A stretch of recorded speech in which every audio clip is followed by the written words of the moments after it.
Hi, I'm Sarah, and today I'll show you how to use a breast pump step by step. Before you begin, always wash your hands. Emma says she likes to sit somewhere quiet and comfortable, because feeling relaxed helps milk flow more easily. Start by assembling your breast pump according to the instructions. Make sure all parts are clean and dry. Laura recommends checking the flange size, because the right fit makes pumping more comfortable and effective. Place the flange over your breast so your nipple is centered. Turn the pump on at a low suction level.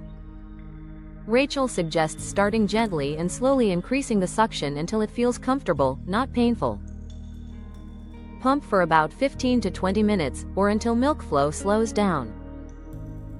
You can switch sides if needed. Anna likes to massage her breasts during pumping to help release more milk. When finished, turn off the pump and carefully remove the bottles. Store the milk in clean containers and label them with the date. Finally, clean all pump parts properly.